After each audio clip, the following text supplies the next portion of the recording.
నెత్తికి రుమాలు చుట్టుకొని ఎడ్ల బండ్ల పోతున్న గీనను చూసి ఎవలన్నా యువరాజుగిన కావచ్చు. ఇక పబ్లిక్ ను కలిసి వాళ్ళ కట్ట సుఖాలను తెలుసుకోనీకి ఊళ్ళ పొంటి తిరుగుతున్నాడు కావచ్చని అనుకునేరు. కాదుల్లో అసలు ముచ్చటేందంటే ఆదిలాబాద్ జిల్లా కలెక్టర్ గా కొలువు చేస్తున్న గీన పేరు రాజర్షి షా. ఇక ఇంకో వారం రోజుల్లో ఎలక్షన్లు షురువైతున్నాయి కదా, గందుకే ఎలక్షన్ ఆఫీసర్లు జనాల కోసం చైతన్య సదస్సులు పెట్టి ప్రచారం చేస్తున్నారు ఊళ్ళ పొంటి. ఇక ఎలక్షన్లు ఓట్ల విలువ గురించి జనాలు తెలుసుకోవాలని భీంపూర్ కాడ ఎలక్షన్ ఆఫీసర్లు పెట్టిన మీటింగ్ కు పోయిండు కలెక్టర్ సారు. ఇక 5 ఏండ్ల కొమ్మలకొచ్చే ఎలక్షన్లకు పబ్లిక్ తలరాత మార్చే శక్తి ఉన్నది. గసొంటి ఎలక్షన్ల చాలా మంది ఓటు హక్కును ఆడుకోకుండానే నిర్లక్ష్యం చేస్తున్నారు కాబట్టికే జనాలు ఆగమైతున్నారు. మంచి లీడర్లను ఎన్నుకోవాలని చెప్పుకొచ్చిండట.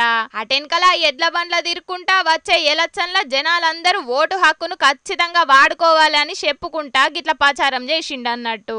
జనాల ఓట్ల కోసం రాజకీయ లీడర్ల కంటే ఎలక్షన్ ఆఫీసర్లే ఎక్కువ ప్రచారం చేసే పరిస్థితి వచ్చిందని అనబట్టిండ్రు చాలా మంది గి ముచ్చట ఎరుకైనోళ్ళు. గీ ఎలక్షన్లు ఏందో గాని ఆఫీసర్లకు బగ్గనే తిప్పలొచ్చినట్టున్నాయి పాపమని అనబట్టిండ్రు ఇంకొందరు.